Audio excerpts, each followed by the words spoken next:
Hello, I am Xandrica2009. Just call me Drakina. Considering the theatrical release of the film The Death of Robin Hood and the upcoming Christopher Nolan film, The Odyssey, I am going to review comics that take a kaiju-sized twist on the tales. I will tackle this twist on the tale of Robin Hood first. Robin Hood and the Monster of Nottingham by Tom Scioli. Considering that this comic was split into two parts, I will be brief in my explanation. In the first part, Robin Hood sneaks onto the Sheriff of Nottingham's boat to relieve the ship of its cargo. However, Robin suspects that he's being followed by a legendary dragon. After making a fool out of the sheriff, Robin shares his tale of the dragon with his merry men. Meanwhile, Prince John orders that the dragon be captured.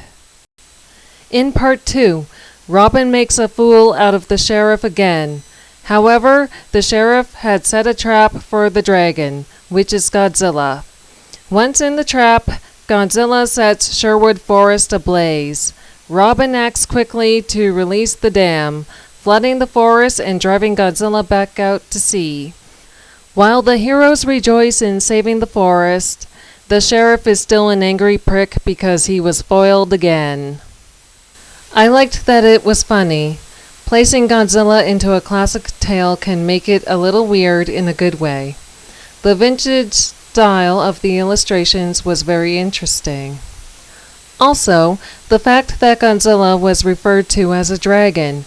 He may not be a traditional dragon, but he is considered one in a non-traditional way. It was short. That was one little downside.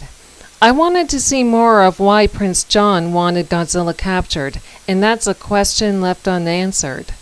Also, Godzilla's design was a little goofy. His head looked too cartoony for my liking. Godzilla's The Odyssey is a twist on Homer's The Odyssey. I will keep this review spoiler-free. When Odysseus and his men begin their voyage home to Ithaca, the displeased god Poseidon causes Odysseus' ship to be lost at sea. During the perilous journey, Odysseus faces treacherous storms, wicked enchantresses, alluring sirens, and raging kaiju. Meanwhile, Odysseus' wife and son wait for his return to Ithaca as they deal with invasive louts who desire the hand of Odysseus' wife.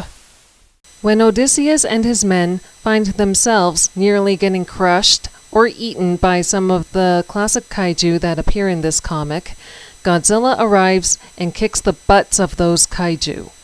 In this comic, Godzilla is called the Hammer of Zeus, a titan that maintains order in the name of the gods. First of all, the kaiju fights are what really draws the readers in. I always enjoyed scenes where Godzilla just kicks the butt of another kaiju. Godzilla's design is much better in this comic. The illustrator went with the Heisei era design, but with shorter dorsal plates. The Heisei era design is one of Godzilla's more majestic appearances. The kaiju placed in the story as the titans of Greek mythology actually worked. Remember, the Monsterverse was doing something like that with the titans being worshipped or feared around the world in ancient times. Again, some scenes were a little funny, which was the point for these comics. I'm going to admit that some of the coloring was a little dull for my liking. Also, the attire for the gods, specifically Zeus and Poseidon, left little to the imagination for me. I would recommend checking these comics out, whether you're a Godzilla fan or a fan of the classic tales. They're amusing twists on famous stories. If you enjoyed this video, please like, share, and subscribe. Thanks for watching.